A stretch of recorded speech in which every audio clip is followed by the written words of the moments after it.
Monggo, Bu Restu bisa Oke Pak Adi. dimulai. Ya. Terima kasih. Bismillahirrahmanirrahim. Assalamualaikum warahmatullahi wabarakatuh. Bapak Ibu Guru BK semua yang luar biasa. Selamat bertemu kembali di webinar MGPK yang 10 ya Pak Adi ini ya. Atau yang terakhir ini ya. Yang insya Allah nanti kalau diakumulasikan kita akan mendapatkan nilai 1 yang tentunya akan sangat bermanfaat bagi kenaikan pangkat kita semua. Sebelumnya puji syukur dari Allah Subhanahu wa taala yang telah memberikan kita nikmat sehat dan sempat sehingga kita dipertemukan kembali Bapak Ibu, walaupun hanya secara online ya. Alhamdulillah kita bisa mengikuti kembali webinar MGPK hari ini. Saya Restuti Ningsih nanti akan memandu jalannya webinar hari ini. Bapak Ibu Guru BK sekalian, webinar pagi ini akan menghadirkan Bapak Adi Kuswanto, SPD, sebagai narasumber dan akan membawakan tema yang menarik ya saya rasa ini, menghadapi dilema etik dan bujukan moral. Sebelumnya akan saya bacakan susunan acara kegiatan webinar hari ini. Yang pertama adalah pembukaan, 2 menyimak lagu Indonesia Raya, kemudian doa, 3 pemaparan materi, 4 sharing atau tanya jawab, yang kelima lain-lain, dan terakhir adalah penutup. Baik Bapak Ibu, kita buka kegiatan webinar hari ini dengan bersama-sama membaca basmalah. Bismillahirrahmanirrahim. Acara yang kedua adalah menyimak lagu Indonesia Raya. Bapak Ibu dimohon untuk bersikap khidmat dalam mendengarkan lagu Indonesia Raya. Monggo Pak Adi.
Baiklah, cara yang selanjutnya adalah doa. Bapak Ibu untuk kelancaran selama acara hari ini, monggo kita bersama-sama berdoa dulu menurut keyakinan dan agama masing-masing. Doa dimulai.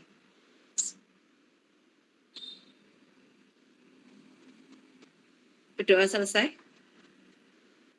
Acara selanjutnya adalah acara inti, yaitu pemaparan materi yang akan dibawakan oleh Bapak Adi Kuswanto, Sarjana Pendidikan, dengan mengambil tema menghadapi dilema etik dan bujukan moral. Sebelumnya, seperti biasa, akan saya bacakan kurikulum vitae tentang Pak Adi Kuswanto. Ya, sudah banyak yang mengenal Bapak Adi, nggih. Mengajar di SMN 1 Werung sebagai pengurus MGPK juga, juara 1 guru prestasi pada tahun 2019, finalis Innobel 2017, dan calon guru penggarap. Oke Pak Adi, langsung saja pemaparan materi kami persilahkan. Monggo Pak Adi. Terima kasih Bu Restu yang telah memberikan waktu kepada saya.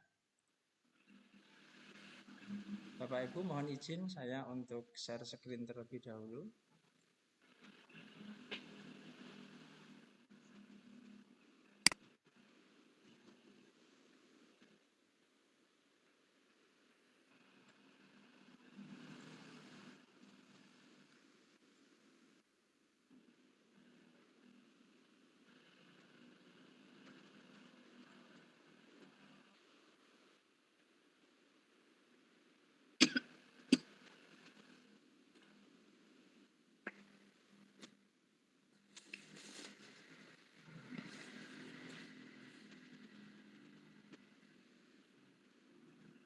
Oke Bapak Ibu,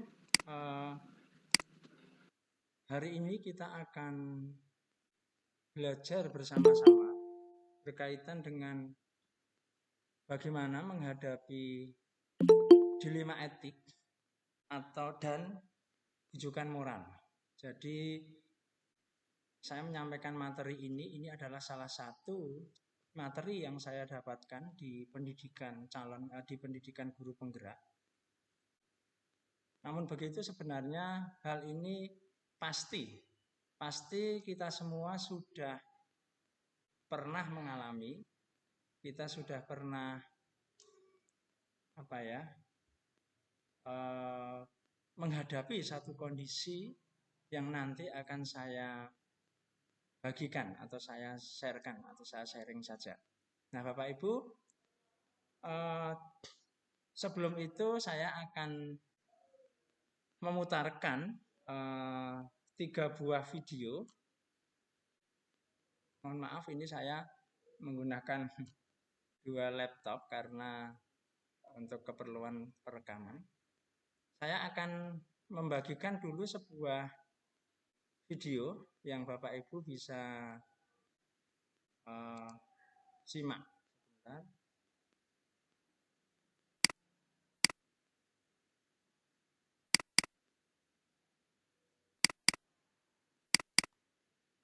Bapak Ibu.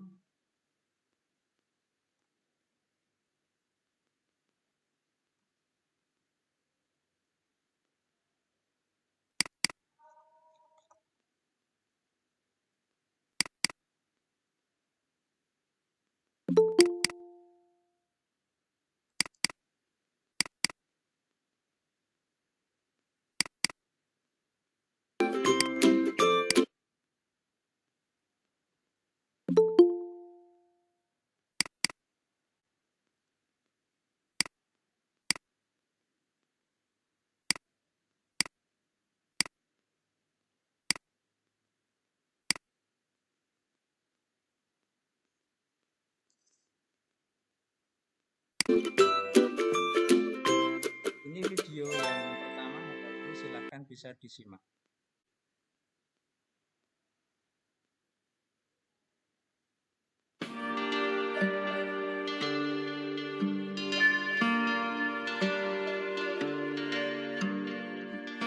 Siti, Iya dok.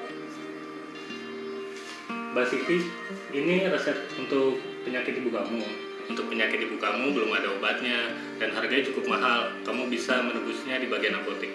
Oke, baik dok, saya akan ke apotek. Tapi sementara itu bolehkah ibu saya berbaring di sini sebentar dok? Oh iya, silakan kamu ke bagian apotek. Oke baik, terima kasih dok.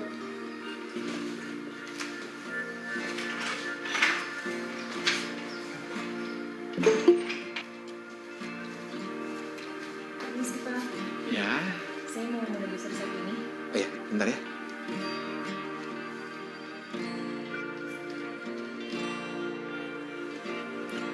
Obatnya ada mbak, harganya untuk 2 strip 650.000. Gimana? Kalau begitu, saya beli 1 strip saja ya. Oke, oke. Ini nomor. Bentar ya.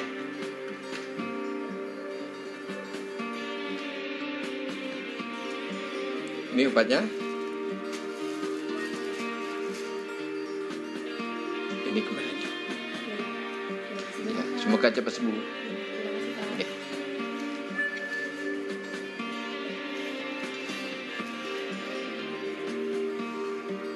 Loh, Kok jumlah kembaliannya 125.000? Perasaan tadi saya bayarnya 400.000 deh.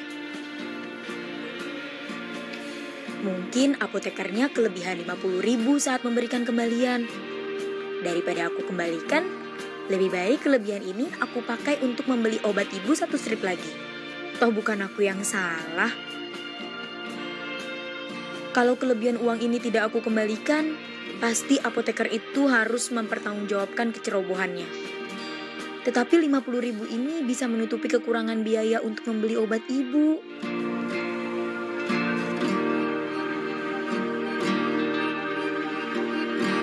Ini video yang pertama, satu kondisi yang dialami oleh Siti. Saya akan memutarkan untuk video yang kedua.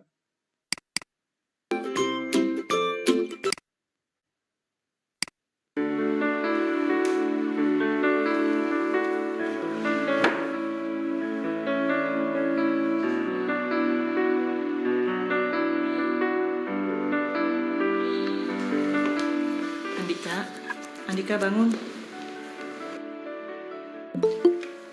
Bukannya hari ini kamu mau ke sekolah? Oh iya Bu, karena hari ini Andika mau sekolah untuk bayar uang Dharma Wisata. Oh iya, soal itu. Kamu gak usah ikut Dharma Wisata ya? Lah kok gitu sih Bu? Iya, ibu tahu, ibu sudah janji. Tapi sekarang uang 500.000 rupiah itu sangat besar. Mending uang itu kita tabung buat kamu beli keperluan sekolah saat kamu SMA nanti. Ah, itu Bu, malas Bu, Andika lah mau langsung tidur.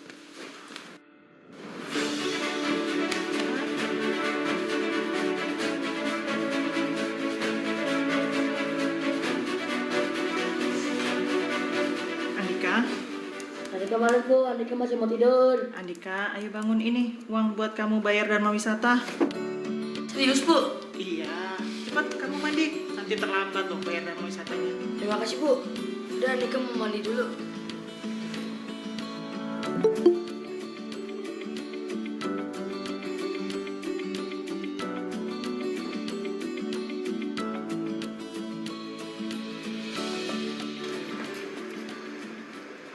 Assalamualaikum. Waalaikumsalam.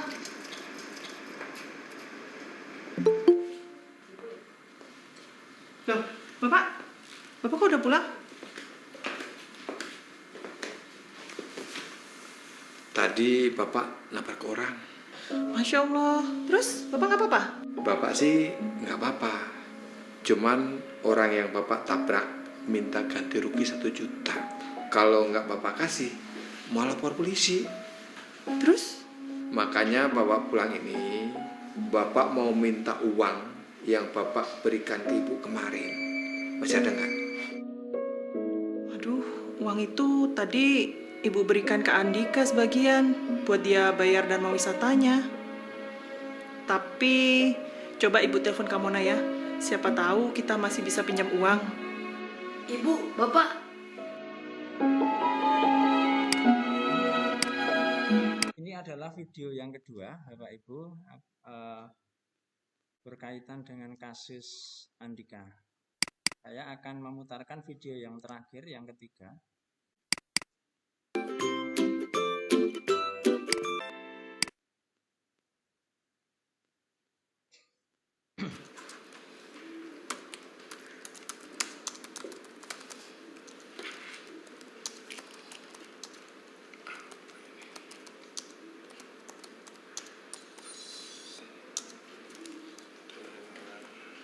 Pak, sedang apa Pak?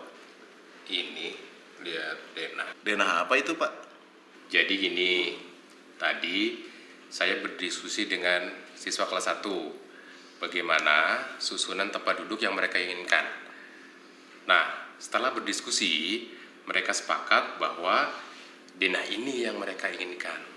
Oh, kalau menurut saya Pak ya, kalau menggunakan denah itu nanti akan merepotkan dalam proses pembelajaran. Dan denah seperti itu anak-anak menjadi tidak nyaman Pak, dan kita akan susah memonitor anak-anak. Saya juga berpikir seperti itu Pak. Oh, kalau begitu kenapa tidak dikembalikan susunan bangkunya seperti denah semula Pak? Saya sedang mempertimbangkan itu Pak. Tapi yang menjadi permasalahan adalah susunan bangku sesuai dengan denah ini merupakan merupakan kesepakatan bersama dalam rangka murid berpendapat. Murid merdeka yang sedang kita canangkan, Pak. Kalau saya mengubah tempat duduk kembali seperti semula, kok rasanya saya tidak menghargai kesepakatan kami dan memberikan rasa percaya terhadap pendapat murid. Namun, bila saya menghormati kesepakatan tersebut, saya takut akan mengganggu proses pembelajaran dan tidak semua murid kelas 1 bisa mendapatkan perhatian saya sepenuhnya. Jadi, saya harus bagaimana, Pak, dengan kondisi seperti ini?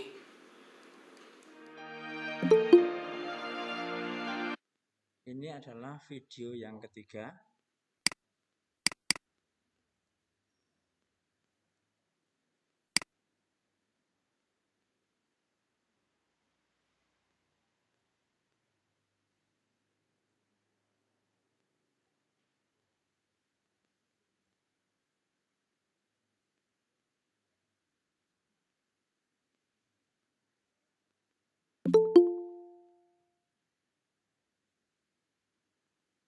Mohon maaf Bapak Ibu sebentar untuk share screen saya.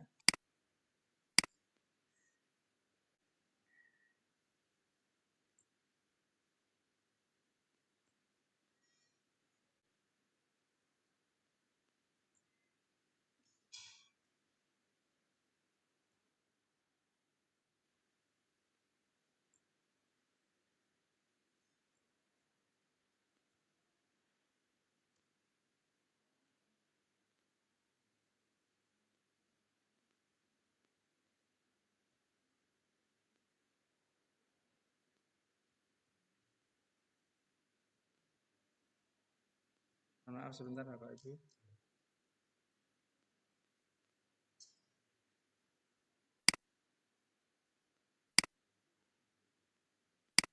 Jaringan di tempat saya ada sedikit.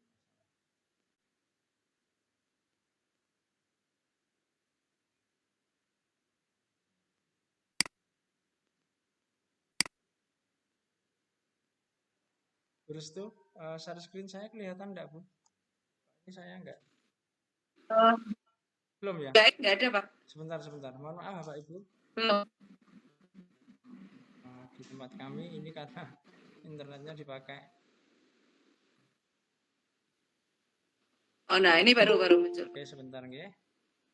Maaf. Mohon bersabar nggih Bapak Ibu, ini baru diupayakan. Karena jaringan internet ya. Oh, dipakai ya.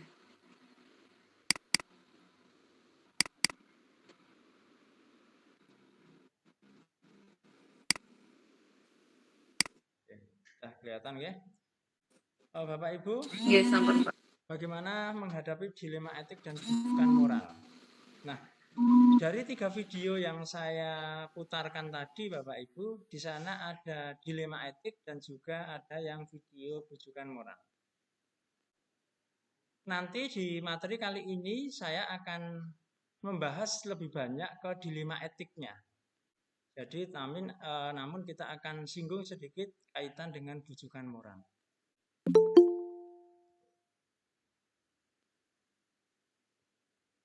Pemahaman inti atau hal yang penting dari materi kali ini adalah materi ini kita akan belajar berfokus pada pengembangan keterampilan kita sebagai guru di dalam pengambilan keputusan sebagai pemimpin pembelajaran. Yang kedua, dari beberapa kasus yang kita alami atau contoh di kasus video tadi, ada beberapa yang tidak kalau kita mengambil satu keputusan itu tidak ada benar atau salah artinya.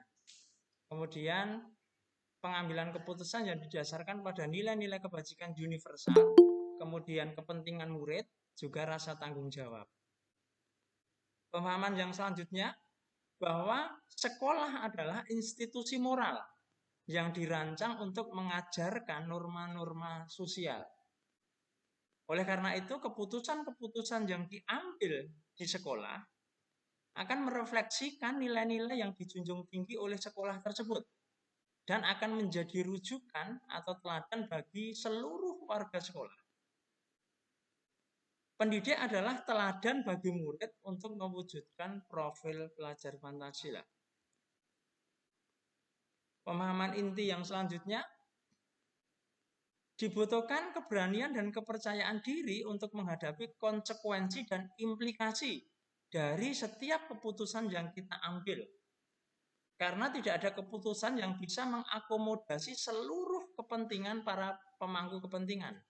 Jadi tidak ada keputusan yang kita ambil itu bisa mengakomodir semua orang seperti itu.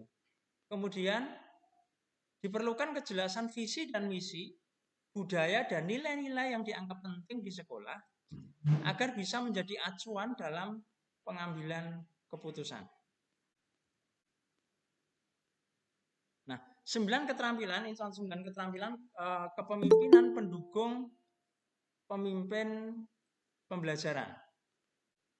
Di situ ada pengetahuan diri, kemudian ada manajemen waktu dan kehidupan, kemudian ada agen perubahan, tujuan dan usaha bersama, pengambilan keputusan, kemudian pengaruh komunikasi yang persuasif, iklim budaya, iklim komunitas, transisi kepemimpinan dan perencanaan suksesi, kemudian arahan yang jelas dan tegas. Saya akan bahas bagian ini. Nah, setiap keputusan atau dasar di dalam pengambilan keputusan kita ada ini akan menjadi 3 hal, yaitu berpihak pada murid menjadi puncaknya. Kemudian dasarnya adalah kebajikan yang universal, kemudian bertanggung jawab. Jadi setiap keputusan yang akan kita ambil nantinya sebagai pemimpin pembelajaran, itu dasarnya adalah kebajikan universal dan bertanggung jawab yang berpihak kepada murid, berpihak kepada anak. Konsep yang penting, sekolah sebagai institusi moral, kemudian nilai-nilai kebajikan universal di slide sebelumnya sudah saya singgung itu. Ada 4 hal yang akan kita bahas hari ini berkaitan dengan dilema etik dan bujukan moral. Yang pertama adalah kita akan menentukan dulu satu kasus, itu dilema etik atau bujukan bujukan moral gitu. Yang pertama, kalau kita menghadapi satu kasus itu, kita harus bisa menentukan ini dilema etik atau ini bujukan moral. Kemudian yang kedua adalah kita akan lihat 4 paradigma dilema etik, nanti akan saya jelaskan lebih di slide berikutnya. Kemudian yang ketiga adalah 3 prinsip pengambilan keputusan. Kemudian yang terakhir adalah ada 9 langkah di dalam pengambilan dan pengujian keputusan.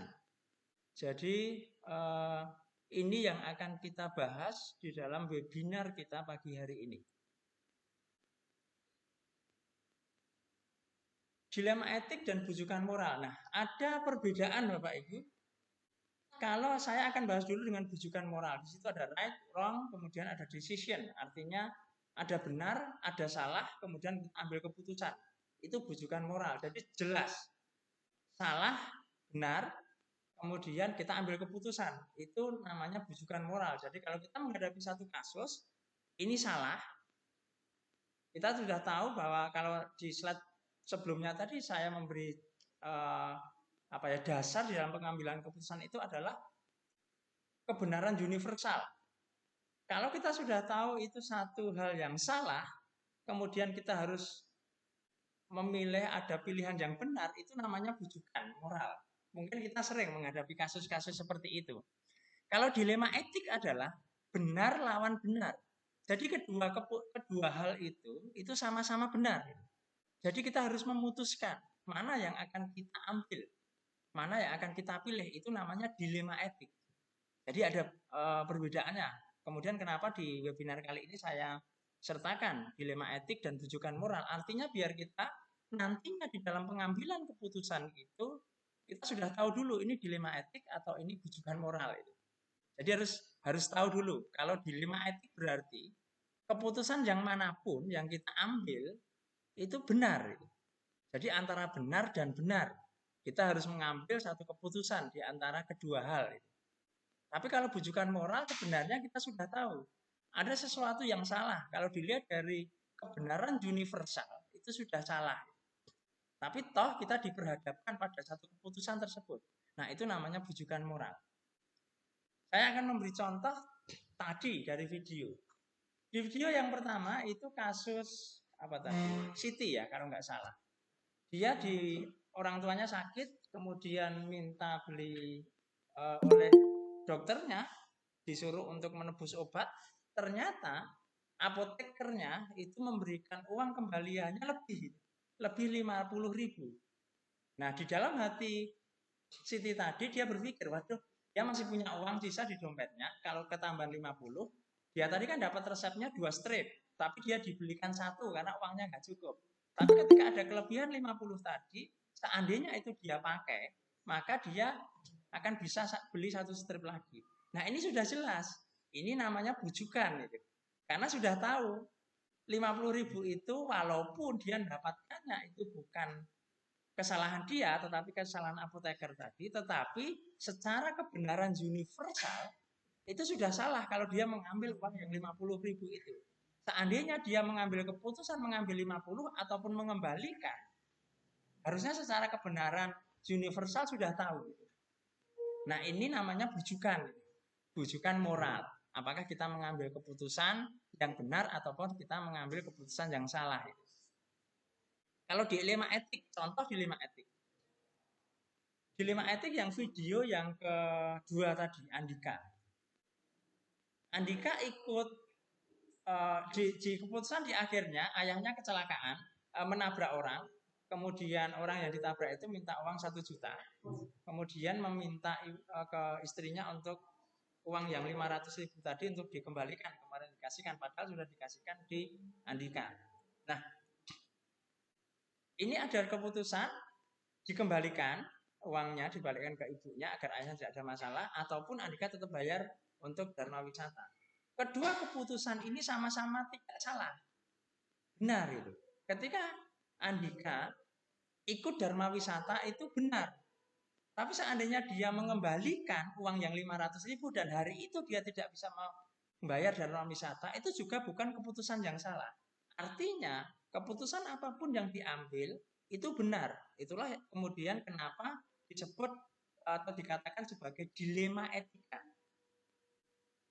Nah, ini ada 2 video saja yang saya bahas. Ini contoh. Kalau kita menghadapi satu masalah, satu kasus, kita harus menentukan dulu, ini dilema etik atau ini bujukan moral itu. Bapak Ibu, kita apalagi Bapak Ibu yang mungkin pernah jadi satu panitia kegiatan mungkin di tingkat apalah, satu kegiatan. Taruhlah misalnya saya ditawari menjadi satu panitia kegiatan. Ada dana dari pemerintah. Dananya sekian puluh juta. Itu digunakan satu kegiatan IHT atau training atau apalah.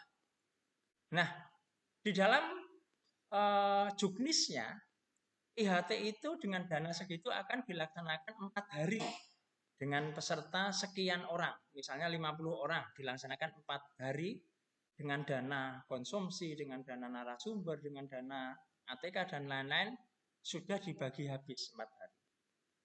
Kemudian dari pihak penyelenggara bilang ke panitia, Pak, ini tidak usah dilaksanakan 4 hari, namun laksanakan 2 hari saja. Nah, ini satu kondisi Bapak Ibu. Satu kondisi, kalau kita sudah melihat, ini bukan dilema etik kalau seperti itu. Ini bujukan moral. Kita memutuskan yang mana? Ini bujukan moral. Kalau dilema etik itu benar lawan benar. Tapi kalau bujukan moral itu benar lawan salah. Gitu. Makanya kita ambil keputusan. Ya, kita ambil keputusan mana? Kalau kemudian saya sebagai panitia mengambil saya melaksanakan 2 hari, berarti saya mengambil satu keputusan, saya memilih ini yang melanggar kebenaran universal. Artinya apa? Saya mengambil itu, saya akan merugikan keuangan negara. Seharusnya 4 hari dilaksanakan 2 hari untuk mungkin keuntungan pribadi atau keuntungan kelompok dan seterusnya. Nah, itu bujukan moral. Tapi kalau yang kasus contoh seperti ini, saya akan memberi contoh. Saya atau Bapak Ibu di sekolah akan diberi tugas menjadi ketua panitia satu kegiatan 17 Agustus misalnya. Oke. Ternyata di waktu yang sama, di hari-hari yang sama, itu Bapak Ibu juga mendapatkan tugas atau tawaran atau apalah di kampung Bapak Ibu juga menjadi ketua perayaan 17 Agustus. Nah, ini kegiatannya bentrok.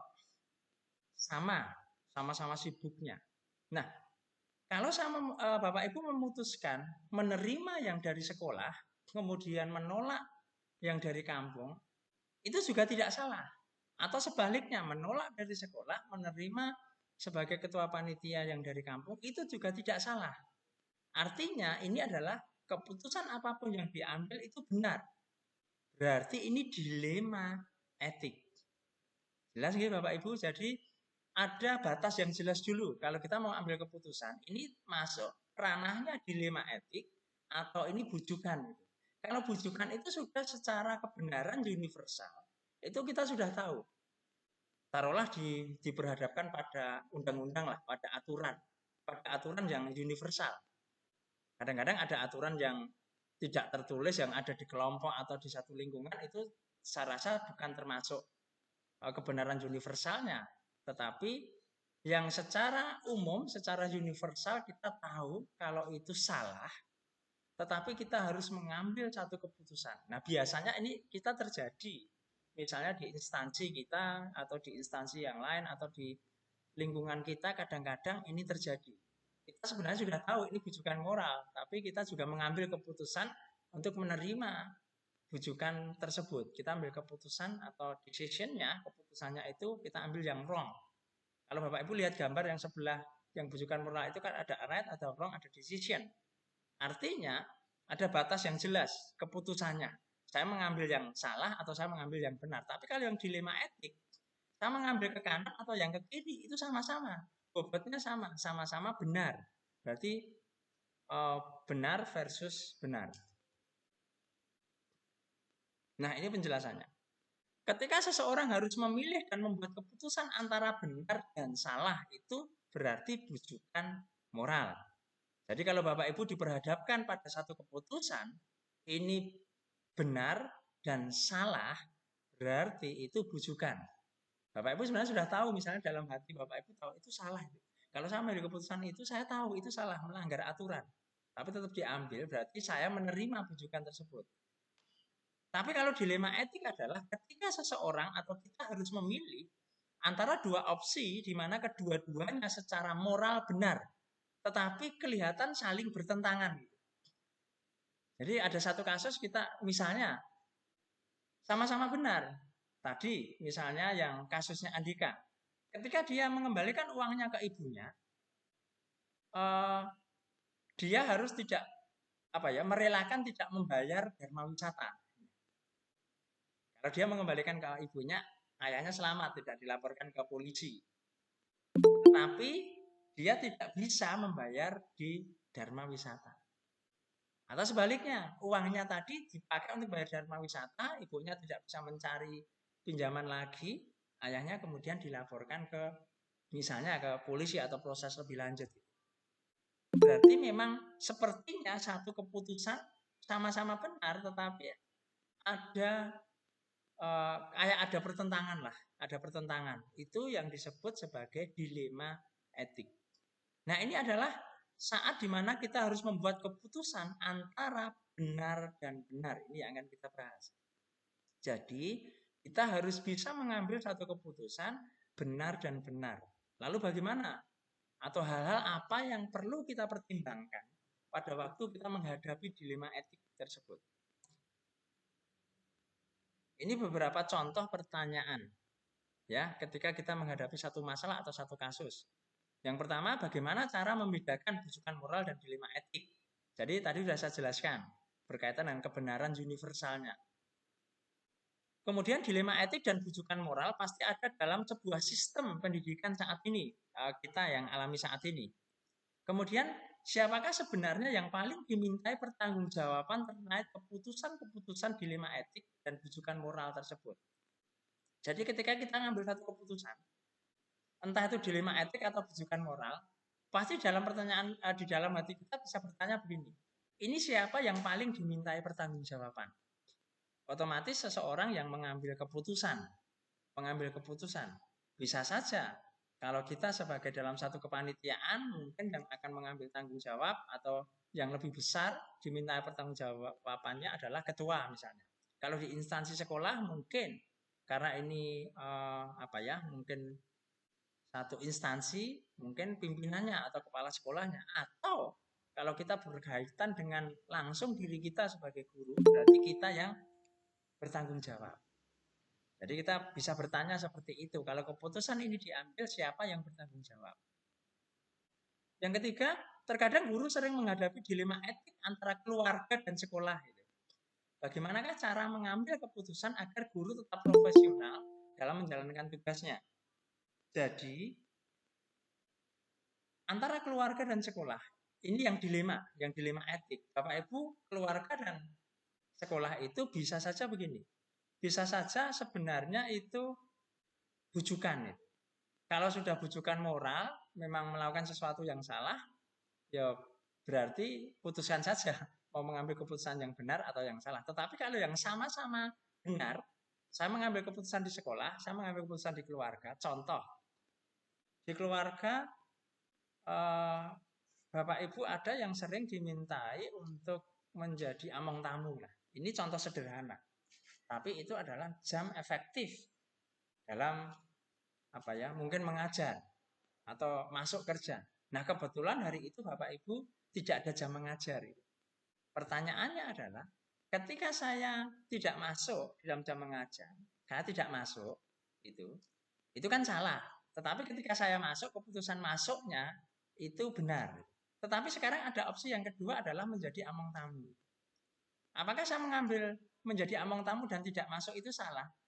Bisa benar Bapak Ibu. Ini bisa menjadi dilema etik. Kenapa bisa benar? Satu, ketika tidak masuk ada tidak prosedural yang baku yang bisa dilakukan kita sebagai pegawai. Oh, ternyata ada.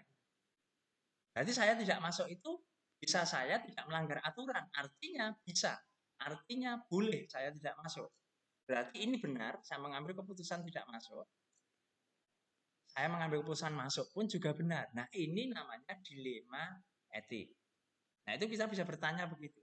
Kemudian, dalam kasus yang termasuk bujukan moral, benar dan salah, hati nurani yang ingin memilih yang benar, tetapi terkadang sistem memaksa kita untuk memilih yang salah. Bagaimana cara kita agar bisa konsisten memilih yang benar tanpa melawan sistem yang ada? Nah, ini memang sulit Bapak Ibu. Jadi kita kadang-kadang sudah tahu ini bujukan moral, sesuatu yang salah. Tetapi karena satu sistem, kita tidak bisa melawan mungkin. Nah, inilah yang diperlukan. Bagaimana seseorang itu punya integritas, seseorang punya konsisten di dalam keputusannya. Sekali Bapak Ibu mengambil keputusan menerima sesuatu yang salah, ini akan berdampak ke depannya. Atau ke Bapak Ibu ketika kayak disuruh memilih sesuatu yang salah itu ya sungkan, tidak bisa menolak. Tetapi ketika sejak awal Bapak Ibu atau kita konsisten, kita punya integritas, kita konsisten, misalnya menolak sesuatu yang memang itu salah dari sisi aturan, dari sisi kebenaran universal, maka ini akan membuat kita mengambil keputusan-keputusan selanjutnya jika diperhadapkan pada masalah yang serupa, kita akan lebih cepat bisa mengambil keputusan. Nah, sekarang ini kita ambil 4 paradigma. Ini dilema etik. Ini dilema etik ya. Kita akan bahas lebih banyak ke dilema etiknya. Paradigma dilema etik itu individu lawan masyarakat.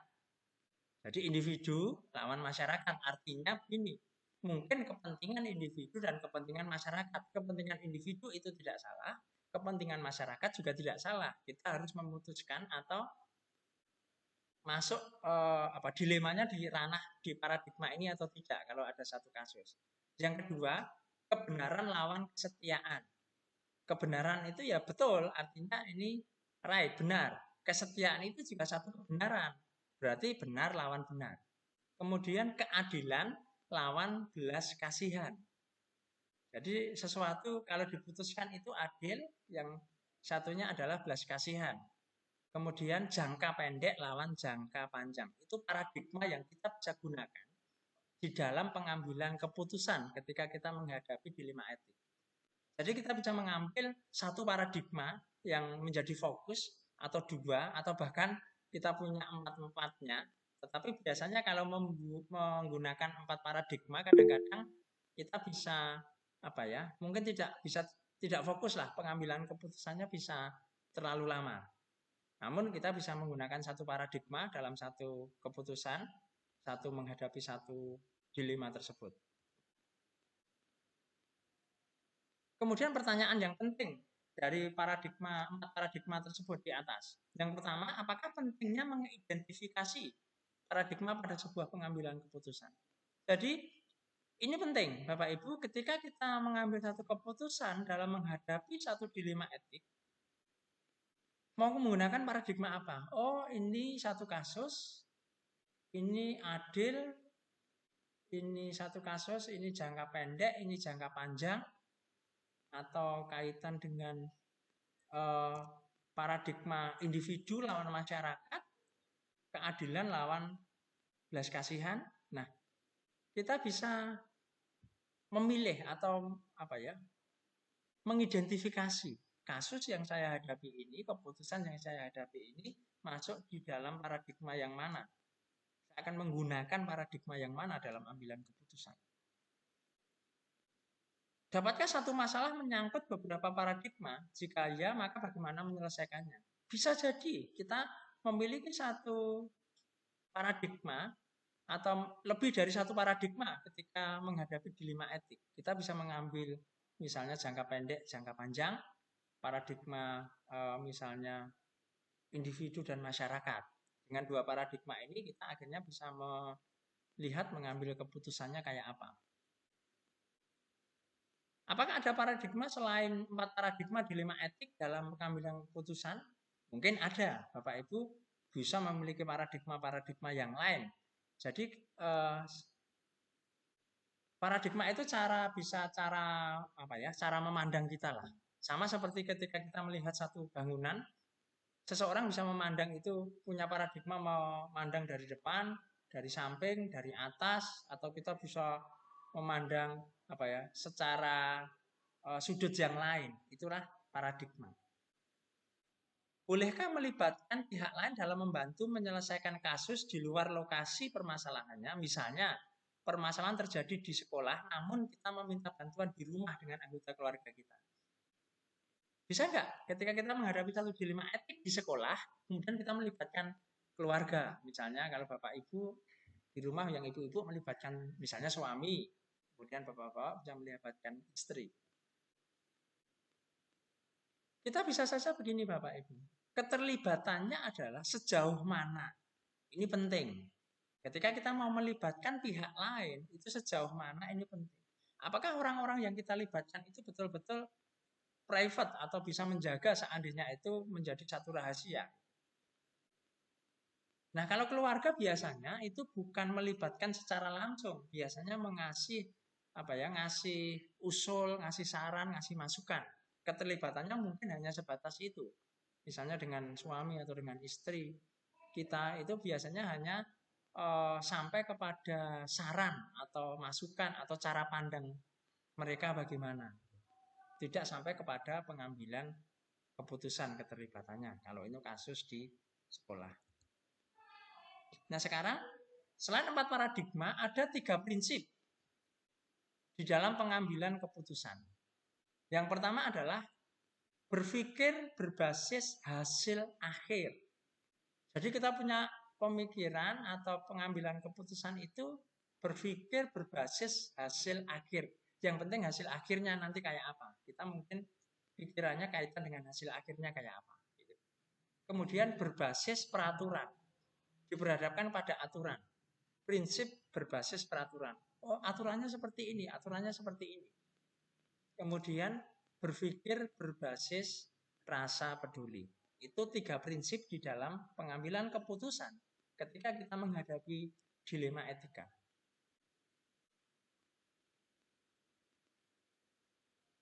Pertanyaan-pertanyaan yang perlu menjadi perenungan ketika tentang 3 prinsip pengambilan keputusan itu, apakah benar ketika kita menggunakan ketiga-tiganya atau 2 atau 1 saja itu. Jadi boleh Bapak Ibu silahkan. Biasanya seseorang bisa fokus itu biasanya mungkin akan menggunakan satu prinsip misalnya. Saya akan menggunakan prinsip rasa peduli. Oh, ini rasa peduli. Berarti ketika menghadapi dilema etik, mungkin prinsip yang seseorang yang dipakai untuk ambil keputusan itu kaitan dengan rasa peduli. Itu yang dijadikan, kemudian bisa mengambil satu keputusan. Atau peraturan, aturannya bagaimana? Aturannya A, B, C. Aturan yang tertulisnya aturan sekolah seperti ini misalnya. Itu bisa menjadi prinsip yang diambil untuk nanti dipakai di dalam pengambilan keputusan. Oke, ini saya lewati saja. Nah, sekarang langkah-langkahnya di dalam pengambilan dan pengujian keputusan. Bapak Ibu, di dalam kita menghadapi kasus dilema etik, yang saya bahas adalah dilema etik. Kalau bujukan moral sudah tahu, tinggal mau memutuskan yang benar atau salah gitu yang kita ambil. Cuman ini kita akan membahas kalau kita menghadapi kasus dilema etik, kemudian harus mengambil satu keputusan. Nah, bagaimana langkah-langkahnya? Ini hanya salah satu contoh langkah di dalam pengambilan keputusan. Ada 9 langkah. Saya akan lihat di sini, Bapak Ibu, mengenali nilai-nilai yang saling bertentangan. Yang kedua adalah menentukan siapa yang terlibat di dalam situasi ini.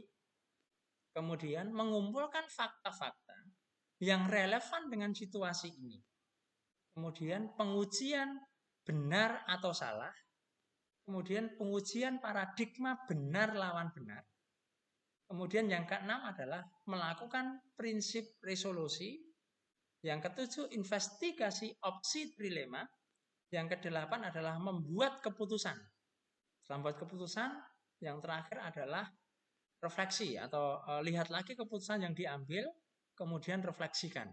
Ini adalah 9 langkah ketika kita menghadapi dilema etik. Harus memutuskannya bagaimana. 9 langkah tersebut lebih jelasnya Bapak Ibu, saya akan mohon maaf, saya akan lihat dulu.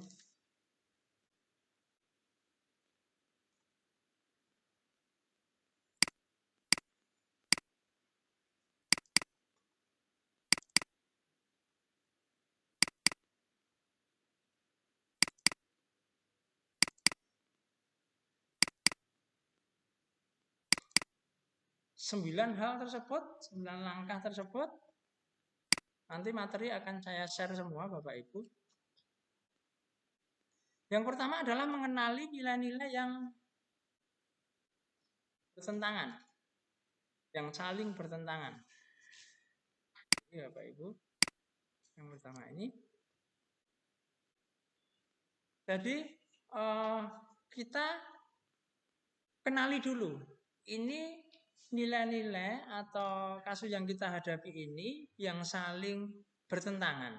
Artinya bertentangan itu bukan seperti bujukan ya, benar lawan salah enggak, sama-sama benar, tetapi ini bertentangan. Jadi keputusan yang diambil itu bertentangan yang satu dengan yang lain. Kalau contoh, saya akan ngasih contoh yang lain seperti ini. Ada satu siswa di sekolah kita, sama seperti mungkin kasus Andika tadi, di sekolah sudah membuat aturan misalnya begini. Ada satu mata pelajaran misalnya IPA yang diambil kemudian dijadikan proyek sekolah untuk melakukan kayak semacam kegiatan kayak semacam penelitian atau tugas di luar. Kemudian sudah ada satu keputusan bahwa di dalam 1 bulan anak-anak siswa ini harus untuk bisa ikut di dalam kegiatan tersebut harus mengeluarkan biaya 100.000 misalnya. Sudah menjadi keputusan, sudah ditetapkan oleh sekolah. Kemudian ada satu siswa, anaknya pinter, anaknya cerdas, tetapi dari keluarga yang tidak mampu, dia tidak bisa mengikuti kegiatan tersebut karena tidak bisa membayar. Kemudian wali kelasnya berbicara kepada pihak panitia penyelenggara, meminta agar anak tersebut bisa diikutkan meskipun tidak membayar. Nah, ini satu kondisi yang dilema. Anak tersebut ikut atau tidak. Itu secara kebenaran universalnya, secara aturannya itu dia tidak salah. Dia tidak ikut pun sebenarnya tidak ada masalah. Gitu. Dia ikut pun, kalau dia ikut ada mungkin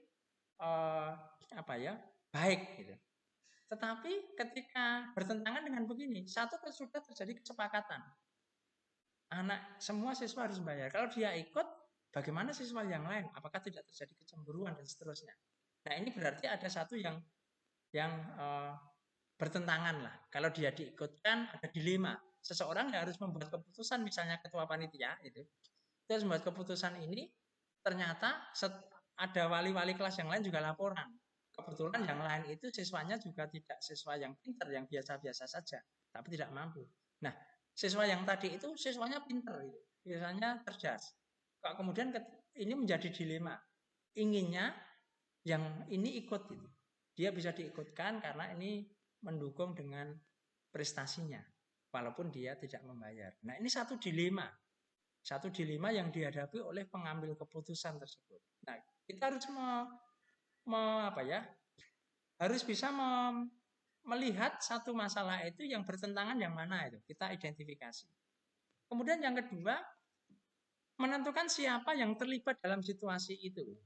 Kita menghadapi satu kasus yang terlibat siapa saja. Kalau di kasus Andika tadi ada Andika, ada ayah Andika, ada ibu Andika, mungkin ada korban kecelakaan, mungkin kalau lebih luas lagi ada kantor polisi misalnya, kemudian lebih luas lagi ada pihak sekolah yang akan mengadakan dharma wisata. Nah, kita mendata atau mengidentifikasi siapa saja, pihak-pihak mana saja yang terlibat di dalam situasi tersebut. Kemudian kumpulkan fakta-fakta yang relevan. Ya, jadi kumpulkan fakta, bukan asumsi. Yang fakta yang relevan. Contoh kasus Andita, faktanya sekolah akan mengadakan dharma wisata. Biaya dharma wisata 500.000.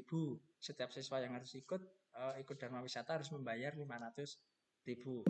Fakta yang lain misalnya Ibu Andika sebenarnya tidak punya anggaran untuk membayar dharma wisata, namun punya tabungan yang diberikan oleh ayahnya, oleh suaminya tadi untuk jaga-jaga misalnya begitu. Itu fakta.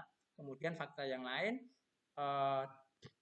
ayah Andika menabrak seseorang, kecelakaan, meminta ganti rugi. Kalau tidak meminta ganti rugi akan dilaporkan ke polisi. Nah, coba diidentifikasi semua fakta yang ada, bukan asumsi. Fakta yang ada di dalam yang kita hadapi. Kemudian yang keempat, nah ini pengujian benar atau salah. Pengujian benar atau salah. Nah, kalau yang pertama adalah pengujian uji legal. Uji legal itu apakah pelanggaran hukum dalam situasi ini? Bila jawabannya iya, maka kita berhenti. Berarti itu bukan dilema etik. Itu berarti bujukan moral. Tetapi ketika kita uji dengan uji legal, tidak ada yang dilanggar secara aturan, secara undang-undang, tidak ada pelanggaran sebenarnya. Karena juga bisa, mungkin nanti kita akan bahas di belakang, ada opsi trilema. Tapi kalau itu sudah melanggar aturan, kebenaran universal juga, berarti itu sudah bujukan moral. Berhenti, berarti ini bujukan moral, bukan dilema etik. Kemudian uji regulasi. Bila situasi yang dihadapi adalah dilema etik dan tidak ada aspek pelanggaran hukum di dalamnya, maka mari kita uji apakah pelanggaran peraturan atau kode etik di dalamnya. Misalnya ini seorang agen real estate yang tahu bahwa seorang calon pembeli potensial sebelumnya telah dihubungi oleh koleganya. Anda tidak bisa dihukum karena melanggar kode etik profesi Anda, tetapi Anda akan kehilangan respect hubungan dengan profesi Anda. Nah, kadang-kadang ketika di regulasi kaitan dengan bukan yang legal ya, tapi satu mungkin aturan lah, kode etik atau apalah, itu kita lihat apakah ini ada resiko lah, mungkin hanya dampak. dampak yang akan dialami. Tetapi secara aturan legalnya itu tidak melanggar. Nah, itu berarti dilema etik. Menguji dengan intuisi. Nah, ini apa ya? Kita menggunakan intuisi kita. Kalau kita mengambil satu keputusan, intuisi saya mana itu? Kalau tadi misalnya saya sebagai Andika yang kasus ayahnya kecelakaan tadi, intuisi Andika berkata begini.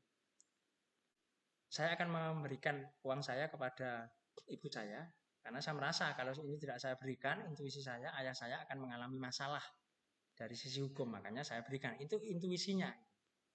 Seandainya intuisinya Andika yang lain misalnya mikirnya, ini intuisi saya, ibu saya akan dapat pinjaman, ayah saya akan ada persoalannya akan selesai, saya pun bisa ikut dharma wisata. Itu intuisi. Nah, kita bisa menggunakan uji intuisi, apa yang kita rasakan, kayak feeling kita bagaimana lah, intuisi kita bagaimana ketika kita mengambil keputusan itu. Kemudian uji publikasi. Nah, ini Bapak Ibu, uji publikasi maksudnya begini, kita membayangkan, seandainya kasus itu saya posting di media sosial, kira-kira apa dampaknya? Contoh, kayak tadi, saya uji publikasi begini, ada anak yang tadi, yang saya berikan contoh, mau ikut kegiatan kayak penelitian, ya anaknya cerdas tapi tidak bisa bayar. Saya membayangkan di posting begini, siswa A, anak yang cerdas tidak bisa mengikuti program sekolah karena kurang biaya. Kira-kira efeknya kayak apa? Nah, kita bisa menguji seperti itu. Kita membuat satu berita yang mungkin ketika di medsos itu akan mendapatkan beragam komentar.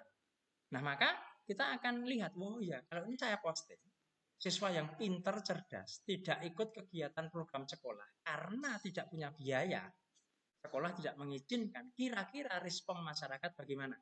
Nah, itu namanya uji publikasi. Contoh yang lain,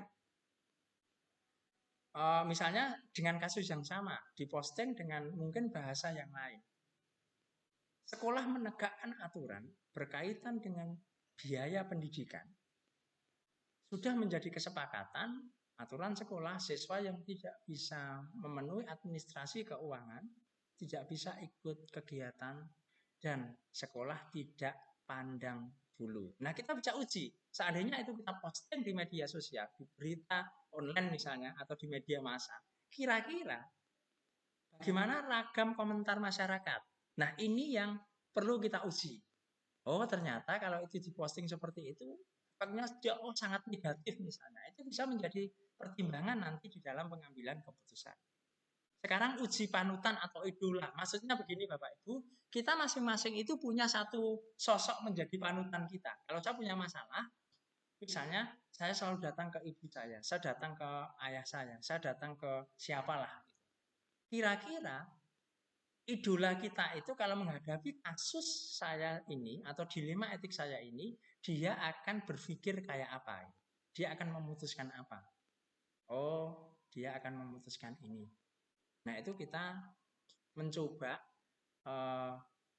mengidentifikasinya seperti itu. Itu nanti menjadi pertimbangan di dalam pengambilan keputusan di dalam dilema etik.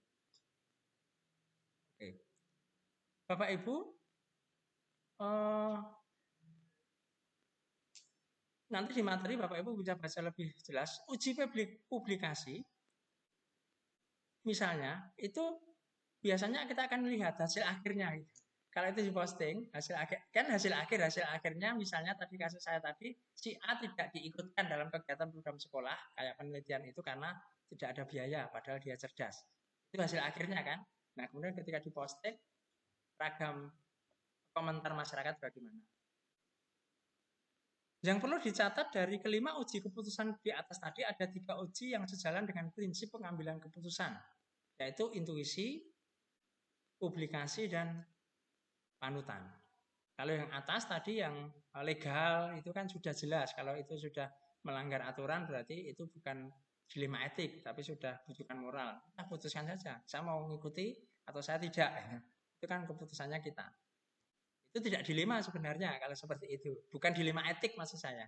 Dilemanya dilema saya manut yang benar atau saya mengikuti yang salah. Tapi bukan dilema etik. Pengujian paradigma benar lawan benar.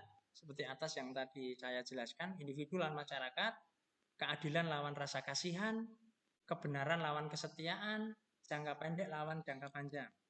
Misalnya rasa keadilan lawan rasa kasihan. Oh, ini anaknya pinter.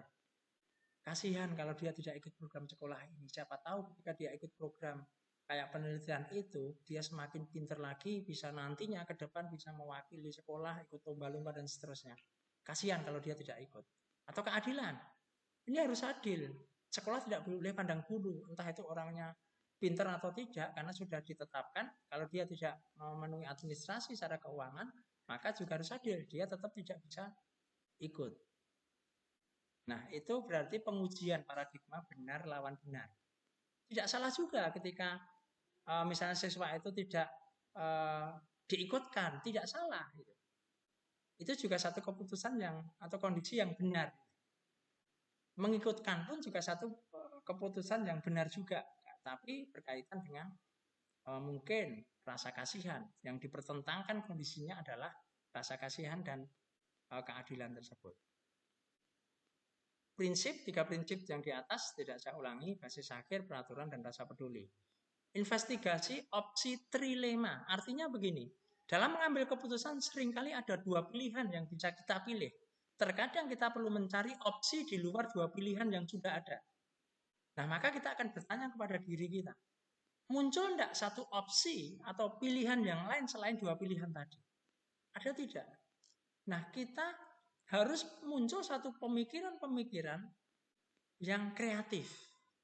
Contoh kasus Andika yang tadi diberi uang 500.000 untuk bayar Dharma Wisata, ayahnya membutuhkan uang. Kemudian muncul satu opsi atau satu pemikiran yang lain. Contoh begini, ibunya telepon pihak sekolah, minta keringanan ke pihak sekolah, tidak hari ini, atau nanti bisa dicicil misalnya. Itu opsi yang lain. Maka uang Andika bisa digunakan.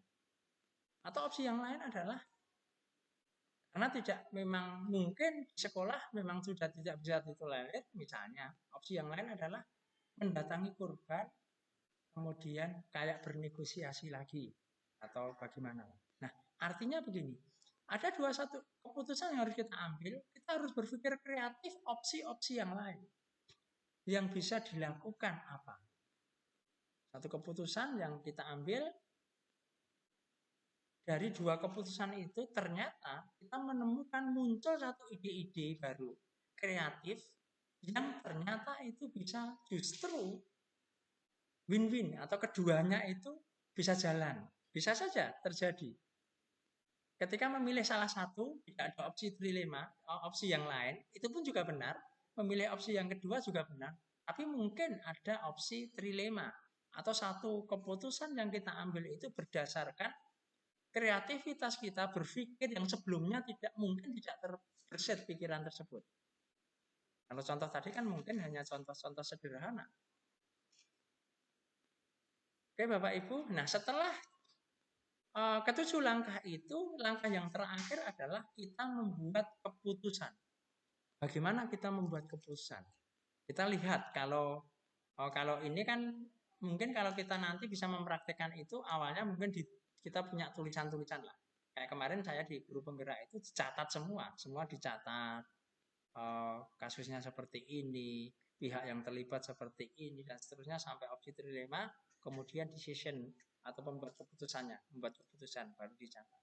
Namun di dalam kehidupan nyata kita nanti, setelah kita bisa semakin terlatih di dalam membuat keputusan ketika menghadapi dilema etik, kita bisa lebih cepat mungkin langsung muncul di dalam satu pemikiran, oh ini, tidak perlu ada catatan-catatan, kita bisa membuat satu keputusan, tapi pertimbangannya atau langkah-langkah pengambil keputusannya lengkap dan akhirnya mendapatkan satu keputusan yang paling baik atau yang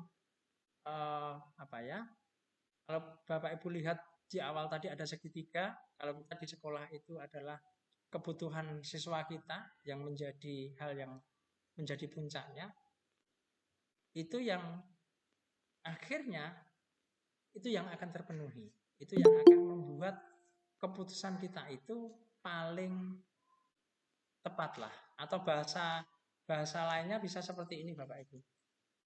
Ketika 7 langkah sampai ke membuat keputusan itu, kita lihat catatan itu, kita akan menemukan resiko terkecil, dampak baik terbesar. Mungkin itu bisa menjadi salah satu pertimbangan akhirnya kita bisa mengambil keputusan. Dampak positifnya yang paling besar, dampak negatifnya yang paling kecil. Nah, dengan langkah-langkah yang kita lakukan itu, dari 7 langkah kemudian 8 langkah mengambil keputusan, kita bisa ambil keputusan. Baru kita refleksikan atau kita lihat kembali, benar enggak? Jadi setelah ambil keputusan, benar enggak ya keputusan ini? Kalau sudah benar, kemudian baru dieksekusi keputusan tersebut. Itu Bapak Ibu, ini yang bisa saya bagikan berkaitan dengan dilema etik.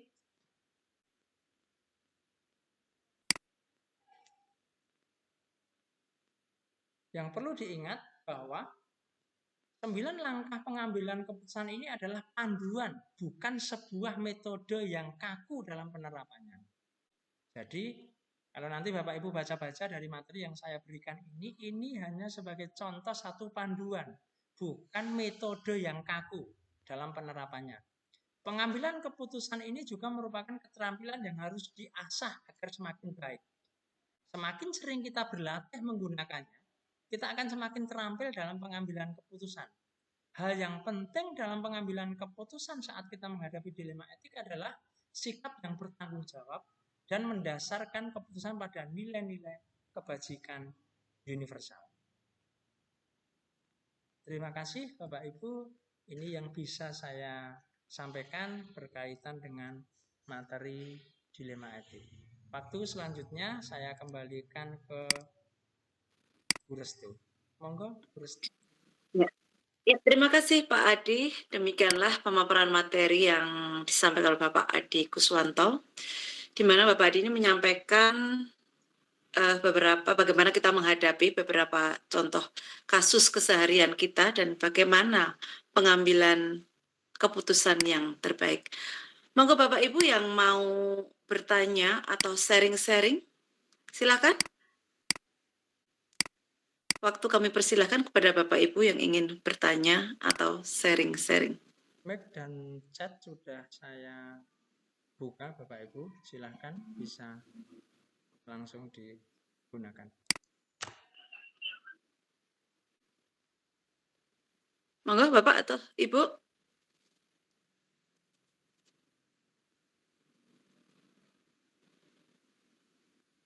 Bapak Anang.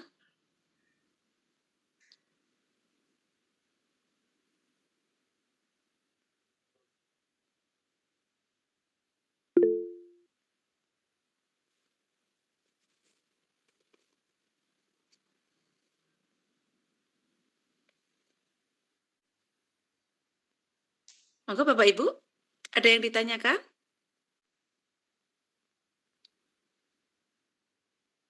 Atau mungkin sudah sangat jelas materi yang disampaikan Bapak Adi?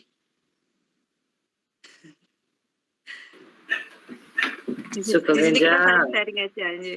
Monggo. Selamat pagi. Selamat pagi Pak Anang. Monggo Pak Anang. Iya, mau sedikit komentar tentang yang Pak Adi tadi berkait tentang uji publik Pak Adi. Nah ini kan uji publik itu kan kalau sudah masuk ke ranah publik kan kadang ini juga menyangkut ke prosedural juga. Apakah kita guru BK itu apa nggih?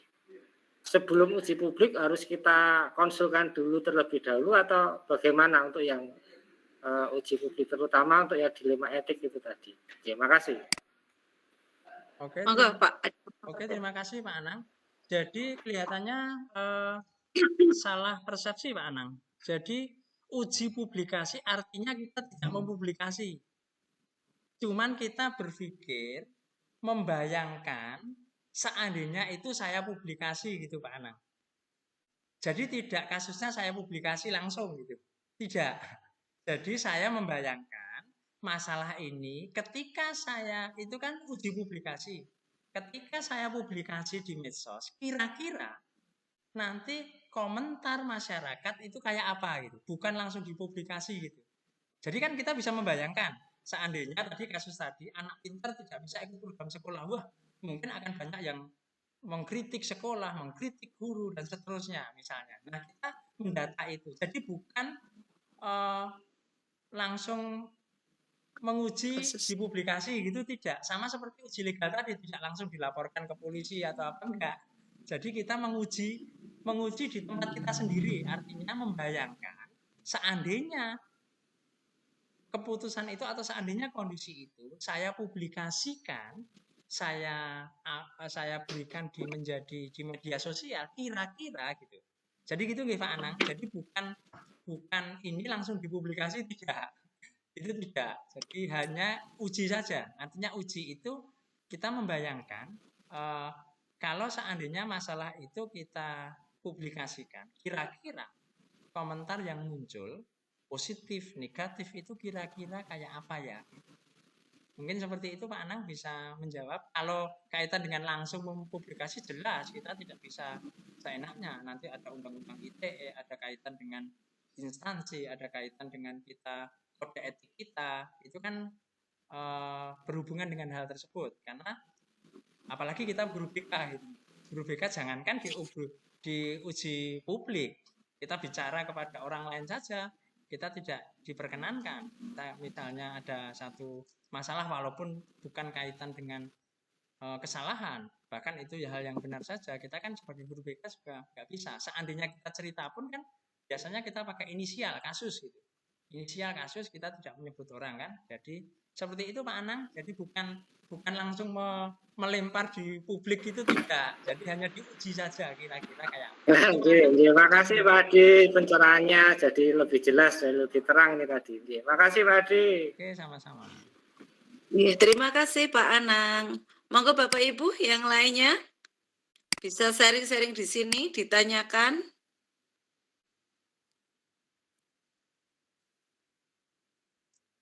Sudah cukup jelas Bapak Ibu? Monggo, Bapak Mustafa mungkin.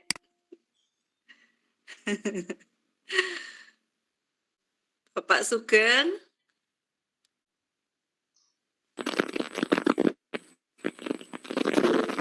Halo, Mbak.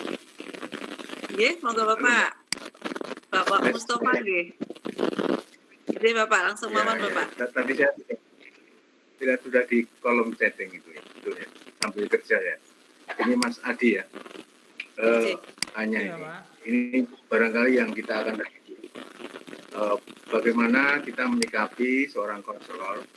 Biasanya akan rapat dulu, yaitu kan ada pertimbangan kenaikan kelas atau akan mempertimbangkan seorang siswa yang lulus. Ini kadang-kadang kita mengalami dilema etik dan rujukan moral. Nah ini bagaimana pengalaman Mas Adi? Terima kasih. Oke, Bapak Adi. Oke, terima kasih Pak Mustafa. Betul Bapak Ibu, saya sudah memprediksi ada pertanyaan seperti ini. Kaitan dengan, tidak hanya kaitan dengan kenaikan kelas, berkaitan dengan pemberian nilai, KKM, dan seterusnya. Secara sekilas seperti ini. Bapak Ibu, saya akan mengembalikan seandainya kita sebagai guru mapel, saya menilai pekerjaan siswa, kira-kira itu menjadi hak guru bisa menilai kayak apa itu kira-kira. Itu misalnya gini, saya menilai anak pekerjaan A dengan jawaban misalnya 4 kalimat, saya ya ini betul, saya nilai 10. Kemudian ada lagi yang mungkin jawabannya ada 20 kalimat, saya juga nilai 10. Nah kira-kira ketika saya menilai 10 yang 4, kira-kira ini ada apa ya, aturan legal yang dilarang, yang dilanggar atau tidak? Saya rasa tidak ada aturan legal yang dilanggar. Berarti kalau kasus seperti itu guru memberi nilai, itu berarti dilema etik. Mungkin nanti akan berhadapan kepada rasa keadilan dan belas kasihan kepada siswa. Kemudian keadilannya mungkin kalau diberhadapkan pada loh ini siswanya yang pintar saja nilainya segini, yang enggak mungkin yang pas-pasan kok nilainya juga segini sedikit. Nah, diberhadapkan itu. Tetapi kalau diuji secara legalnya itu tidak ada yang dilanggar oleh guru tersebut, karena itu menjadi penilaian dia itu baik itu. Berbeda dengan kasus seperti ini, Bapak Ibu. Misalnya ada ujian UNBK.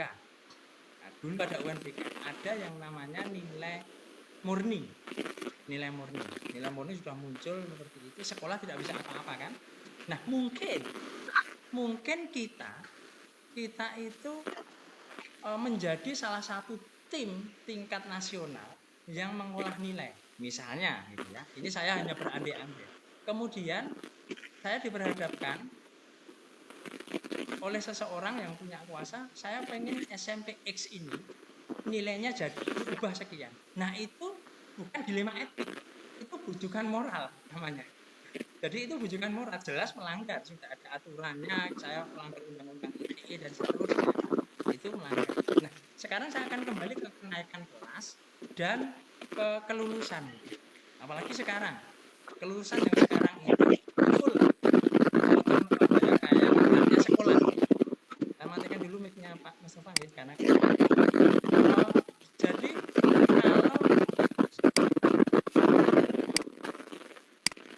jadi misalnya tadi kelulusan atau kenaikan kelas itu kan apalagi sekarang kelulusan itu adalah hak dari sekolah meluluskan atau tidak. Nah, kemudian punya banyak pertimbangan selain nilai akademik, ada sikap karakter siswa, kemudian macam-macam lah pertimbangannya, tidak hanya semata-mata nilai akademik. Kenapa kemudian kelulusan itu ada rapat dewan guru? Dan itu sah. Ketika kemudian ada satu anak yang sebenarnya mungkin secara akademik dia tidak lulus, kemudian ada rapat dewan guru dan memutuskan dengan pertimbangan-pertimbangan yang lain, anak tersebut akhirnya bisa lulus, itu tidak melanggar aturan.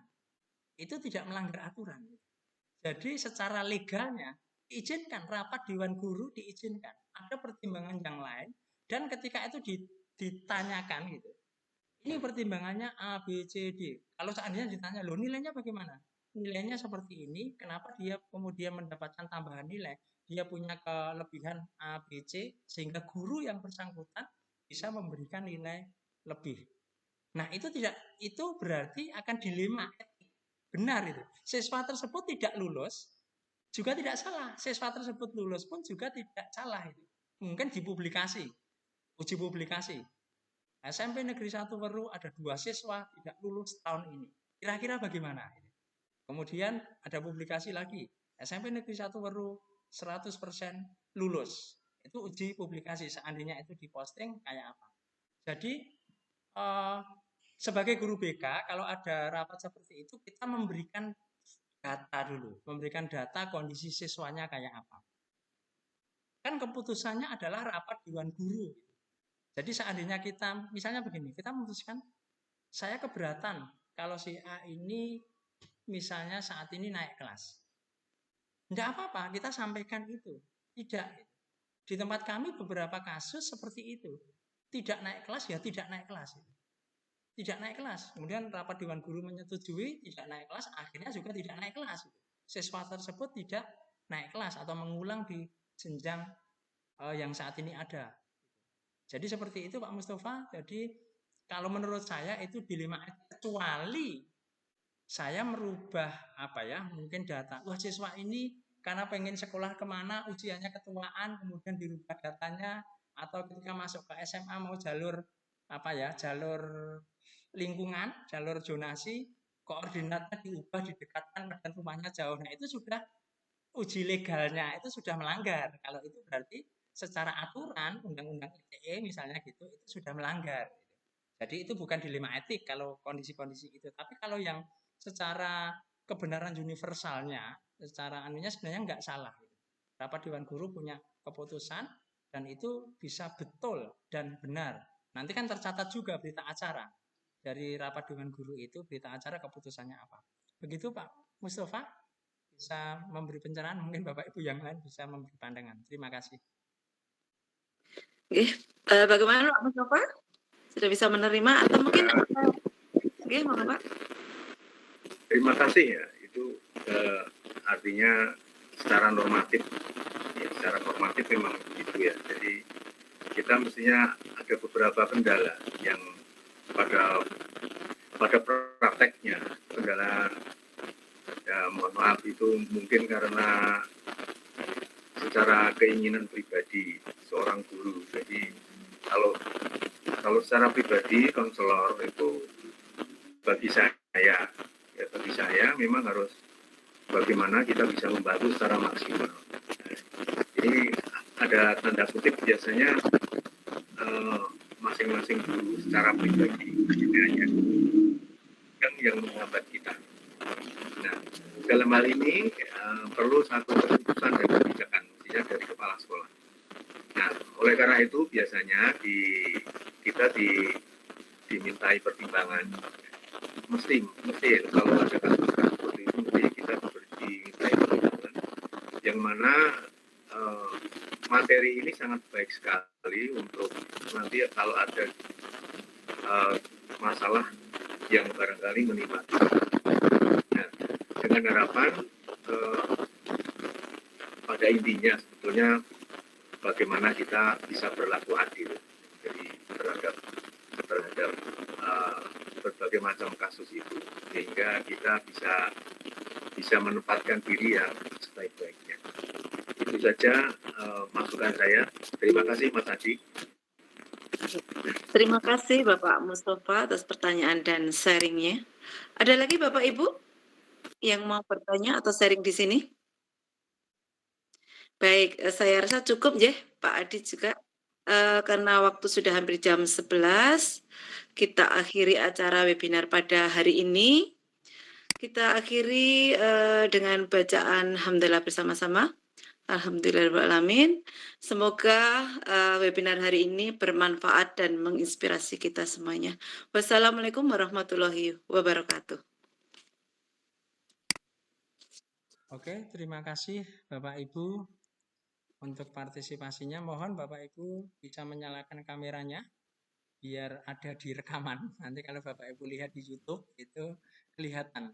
Karena setiap webinar nanti akan saya upload di YouTube dan beberapa Bapak Ibu guru yang memang karena ada kegiatan biasanya akan saya buka link presensinya itu sampai hari ini nanti bisa melihat di link YouTube yang akan saya bagikan. Terima kasih Bapak Ibu, saya sebagai penanggung jawab kegiatan dan sebagai narasumber di sini mengatakan terima kasih Bapak Ibu. Ini kita paket pertama kegiatan MGPK SMP Kabupaten Sukoharjo 10 kegiatan dan ini nanti kita akan evaluasi, kita akan break dulu untuk Lebaran. Jadi nanti pengurus akan mengevaluasi lagi kemudian merencanakan untuk kegiatan ke depan. Untuk sementara ini memang narasumber dari kita, dari pengurus dan calon guru penggerak. Ke depan kita akan melibatkan Bapak Ibu guru semua yang ada di MGBK akan menjadi narasumber. Beberapa sudah kami tawari, tetapi karena belum kesiapan gitu. Jadi, tapi semoga ke depan nanti ada Bapak Ibu karena saya melihat banyak sekali potensi kita di antara kita di guru BK itu tidak hanya di pengurus itu yang punya potensi yang sangat luar biasa. Jadi ke depan kalau nanti hasil rapat kita akan memutuskan untuk tetap melanjutkan kegiatan kita, mungkin kegiatan kita ini satu-satunya MBMP di Kabupaten Sukoharjo yang kita rutin mengadakan kegiatan webinar. Karena tujuan awalnya kita mau belajar, kemudian kemarin menghidupkan kegiatan MBMP biar sudah terpola setiap hari Selasa itu kita ada kegiatan. Jadi kalau nanti sudah ada kegiatan offline, kita webinarnya kita off, kita ganti kegiatan offline. Mungkin webinarnya diundur jamnya. Cuman terima kasih Bapak Ibu antusias. Kita setiap kegiatan webinar pasti lebih dari 60 Bapak Ibu guru yang terlibat atau yang ikut di dalam kegiatan ini. Saya ulangi Bapak Ibu, nanti yang Bapak Ibu yang sudah mengisi daftar hadir itu sudah akan terkirim link untuk file sertifikat dan juga link Untuk administrasi, link administrasi sebenarnya sama Bapak Ibu. Jadi Bapak Ibu simpan saja itu, nanti akan lihat sertifikatnya sudah ada, simpan saja. Untuk yang 10 paket ini, 10 kegiatan ini linknya akan sama. Nanti di kegiatan berikutnya akan berbeda karena 10 kali kegiatan ini ternyata Google Drive saya karena akun biasa ini sudah penuh Bapak Ibu, sudah 14 giga. Hari ini tadi 14,3 jadi sudah mau penuh, jadi kegiatan berikutnya saya akan ganti akun. Saya tidak menggunakan akun belajar ID, memang saya menggunakan akun yang umum, hanya Google Meet-nya saja pakai belajar ID. Nah Bapak Ibu, saya akan kembali menunjukkan Bapak Ibu yang bingung mencari link administrasinya. Jadi seperti ini Bapak Ibu, saya share ya, biar tidak bingung. Nah Bapak Ibu di link itu ketika Bapak Ibu klik akan ada seperti ini. Jadi sudah ada 10 kegiatan webinar dari tanggal 22 Februari kita rutin sampai tanggal 26 April. Nah, silakan Bapak Ibu buka yang Bapak Ibu ikuti pas tanggal berapa. Misalnya tanggal 15 Maret, panjenengan klik, nah di situ ada misalnya gini, saya akan buka yang tanggal kemarin aja, yang minggu kemarin.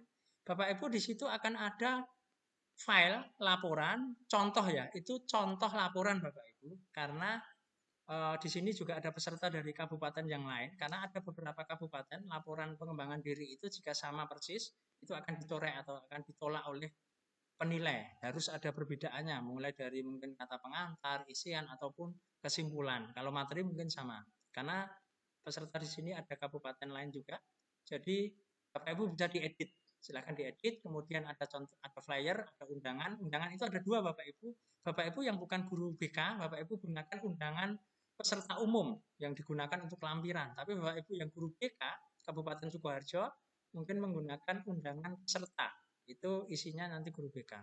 Kemudian ada daftar peserta. Nah, beberapa mungkin Bapak Ibu yang kemarin Japri saya tahu betul ikut, kemudian lupa ngisi daftar hadir, mungkin ada yang belum masuk ke daftar peserta. Mungkin bisa Japri saya, nanti kalau sertifikatnya ada, saya akan update. Kemudian yang terakhir adalah materi. Jadi Bapak Ibu silahkan, ini bisa digunakan untuk laporan. Nah, kemudian sertifikat itu ada di folder sertifikat peserta. Ini semua sertifikat. Nah, Bapak Ibu, di sertifikat Bapak Ibu, saya akan ambil contoh yang hari ini ya, misalnya yang hari ini, yang sudah ngisi, harusnya sudah muncul sertifikatnya. Contoh ini, saya akan buka yang punyanya Pak Anang. Oke, Pak Anang tadi udah ngisi. Nah, ini isian di sini nama sekolah itu adalah sesuai dengan isian daftar hadir Bapak Ibu. Kalau Bapak Ibu merasa salah ketik, Bapak Ibu isi lagi, nggak apa-apa. Jadi tidak saya kunci sekali ngisi. Jadi Bapak Ibu misalnya ini tadi misalnya salah. Anang Subiakto ternyata tertulis Anang Subiakti misalnya. Panjenengan salah. Nah, itu silakan ngisi lagi. Nah, di bagian bawah di sini Bapak Ibu saya memberikan QR code. Artinya begini, QR code ini ketika Bapak Ibu scan ini akan masuk ke linknya daftar sertifikat. Jadi seandainya dinas akan scan itu, Bapak Ibu yang tidak ada namanya di sini berarti dia hanya ngedit sendiri untuk dijadikan sertifikat. Nah, dengan di-scan itu tujuan kami di pengurus itu biar memang ada validasi. Ketika nanti di-scan, pihak penilai atau pihak dinas bisa melihat, betul tidak sertifikat ini ada di folder sertifikat peserta.